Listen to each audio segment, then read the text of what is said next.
उत्तराखंड की बर्फीली वादियों में जहां बादलों से ढकी चोटियां आसमान से बातें करती हैं, वहीं शुक्रवार की सुबह एक भयानक घटना घटी। चमोली जिले के माणा कैंप के पास कुबेर पर्वत की ऊंचाइयों से भारी हिमस्खलन हुआ। दोस्तों, ये घटना इतनी अप्रत्याशित थी कि किसी को संभलने तक का समय नहीं मिला। चारों ओर बर्फ के धुएं का गुबार उठा और देखते ही देखते बीआरओ यानी सीमा सड़क संगठन के निर्माण कार्य में लगे 57 मजदूर बर्फ के विशाल ढेर में दब गए। सुबह करीब 6:30 बजे जब मजदूर अपने कंटेनरों में सो रहे थे, तभी कुबेर पर्वत से आया ये बर्फीला तूफान उन्हें निगलने को आतुर हो उठा। कुछ मजदूरों को आहट मिली और वो बद्रीनाथ की ओर भाग खड़े हुए, मगर बाकी अपने कंटेनर में ही फंसे रह गए। हालात विकट थे, हर ओर सफेदी थी, ठंडक थी और जीवन मृत्यु के बीच झूलती 57 जिंदगियां।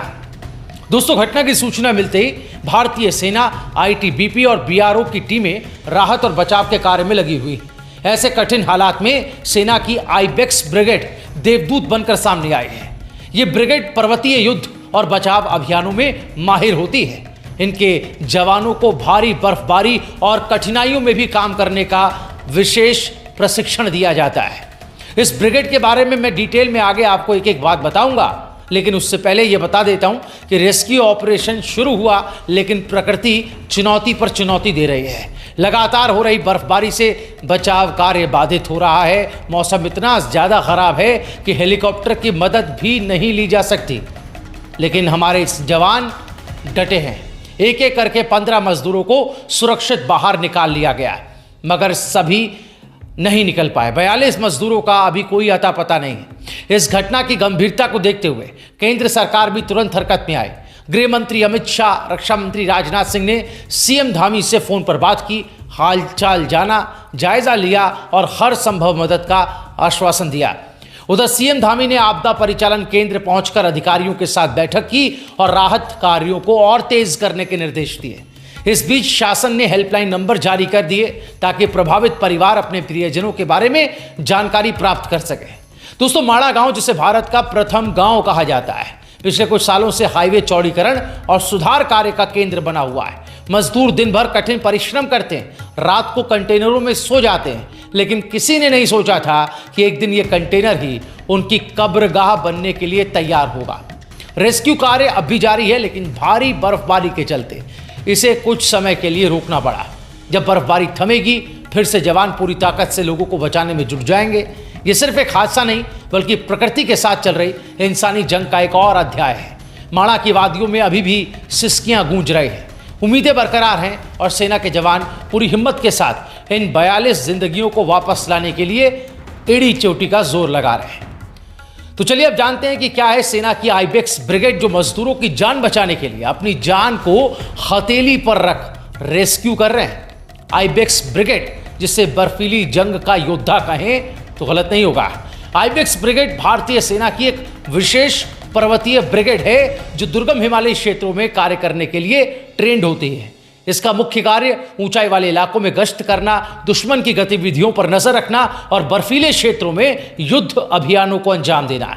इस ब्रिगेड के जवान अत्यधिक ठंड और कठिन परिस्थितियों में काम करने के लिए खास तौर से ट्रेंड किए जाते हैं। इनकी तैनाती आमतौर पर 9000 से 15000 फीट की ऊंचाई पर की जाती है। आइबेक्स ब्रिगेड के सैनिक सफेद रंग की विशेष वर्दी पहनते हैं, जिससे वो बर्फीले इलाकों में दुश्मनों की नजरों से बच सकें। उन्हें भारी बर्फबारी में नंगे बदन ट्रेनिंग दी जाती है ताकि वो कठोर मौसम में भी अपने आप को ढाल पाए। तो सेना के इन जवानों की बहादुरी के लिए एक लाइक तो बनता है। दोस्तों, कमेंट में सेना को अपना सलाम जरूर भेजिए, वीडियो को शेयर करते चलिएगा। तो चलिए अब आपको बताते हैं कुदरत का जो कहर हिमस्खलन, यानी कि जिसे एवलॉन्च कहा जा रहा है, बार बार इस शब्द का इस्तेमाल हो रहा है, आखिर ये होता क्या है, ये एवलॉन्च आता क्यों है और इससे कैसे बचा जा सकता है अगर ऐसे परिस्थितियों में हम फंस जाए। तो आमतौर पर हिमालय और बर्फीले पहाड़ों में आम होता है, छोटे मोटे एवलॉन्च आते रहते हैं, लेकिन इस बार बहुत बड़ा एवलॉन्च था। तो हिमस्खलन या एवलॉन्च एक प्राकृतिक आपदा है जिसमें बर्फ, चट्टानों और बर्फीले मलबे का विशाल ढेर अचानक नीचे की ओर लुढ़कता है। यह घटना पर्वतीय इलाकों में होती है जहां ढलान पर जमी बर्फ कमज़ोर हो जाती है और अपने भार से खिसकने लगती है। अब हिमस्खलन के होने वाले कारण, इसमें सबसे पहला है भूगर्भीय भूगर्भीय हलचल, भूकंप या किसी अन्य भौगोलिक हलचल से जो ज़मीन के नीचे होती है, उससे एक बर्फ़ का संतुलन बिगड़ सकता है। नंबर 2, अचानक तापमान में बदलाव। तापमान बढ़ने से बर्फ़ पिघलने लगती है, जिससे उसके खिसकने की संभावना बढ़ जाती है। नंबर 3, भारी बर्फबारी।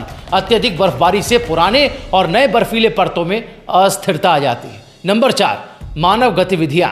बर्फीले क्षेत्रों में विस्फोट, ऊंची ध्वनि, निर्माण कार्य या वाहनों की आवाजाही हिमस्खलन को ट्रिगर कर सकती है। नंबर 5, हवा और हिमपात। तेज हवा और भारी हिमपात के कारण ढलानों पर जमी बर्फ कमजोर हो सकती है। तो ये हिमस्खलन के वो कारण हैं जो कि एक कहते हैं ना कि जो बर्फीली चट्टान है उसके खिसकने का कारण बनते हैं। अब बचाव के उपाय क्या है? खतरे वाले इलाकों की पहचान करना। हिमस्खलन जो क्षेत्र है वहाँ खास निगरानी रखी जानी चाहिए। नंबर 2, प्राकृतिक संकेतों को समझें। जब बर्फ में दरारें पड़ने लगे या कोई धमाके जैसी आवाज़ सुनाई दे तो ये हिमस्खलन का संकेत हो सकता है। नंबर 3, सुरक्षित मार्गों का इस्तेमाल। पर्वतीय क्षेत्रों में यात्रा के दौरान सरकार द्वारा निर्धारित सुरक्षित मार्गों का ही प्रयोग करना चाहिए। नंबर 4, रेस्क्यू उपकरण साथ रखें। हिमस्खलन संभावित क्षेत्रों में जाने पर ट्रांसीवर, बर्फ की फावड़ी और जैसे प्रोब जैसे जो टूल्स होते हैं उनको अपने साथ रखना चाहिए। नंबर 5, प्रशिक्षण और सतर्कता। हिमस्खलन संभावित क्षेत्रों में जाने से पहले ट्रेनिंग लेना चाहिए और आपातकालीन योजना बनाना भी उतना ही ज़रूरी है। नंबर 6, वनस्पतियों को संरक्षित करें। पेड़ और वनस्पति ज़मीनी बर्फ को स्थिर बनाए रखने में मदद करते हैं, जिससे हिमस्खलन का खतरा कम होता है। बहरहाल बात करें चमोली की, क्योंकि चमोली में एक बड़ी आपदा आई है। यहाँ पहले भी विनाशकारी आपदाएं आती रही हैं। यहाँ की भूगर्भीय संरचना, ग्लेशियर्स का दायरा और लगातार बदलते मौसम के कारण ये क्षेत्र काफ़ी ज़्यादा सेंसिटिव है। 2021 की ऋषिगंगा आपदा को कौन भूल सकता है? इसी महीने की 7 तारीख थी जब ऋषिगंगा नदी पर अचानक ग्लेशियर टूटने से विनाशकारी बाढ़ आए। इससे तपोवन, विष्णुगाड़ जल विद्युत परियोजना और ऋषिगंगा जल विद्युत परियोजना को भारी नुकसान हुआ था। इस आपदा में करीब 200 लोग लापता हुए थे और 80 से ज़्यादा शव बरामद किए गए थे। इन आपदाओं ने यह दिखाया कि चमोली और उसके आसपास के क्षेत्र प्राकृतिक आपदाओं के लगातार खतरे में। बढ़ती ग्लोबल वार्मिंग और जलवायु परिवर्तन से ये घटनाएं और भी ज़्यादा विनाशकारी होती जा रही है। इससे भविष्य में ऐसी त्रासदियां से बचने के लिए ज़रूरी है ठोस आपदा प्रबंधन और सतर्कता। बहरहाल इस घटना को लेकर आपकी राय क्या है?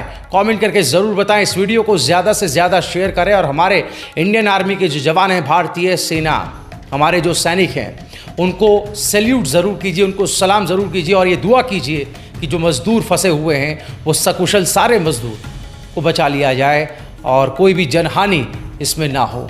वीडियो को ज़्यादा से ज़्यादा शेयर कीजिए। ऐसी खबरों के लिए देखते रहिए रायशुमारी।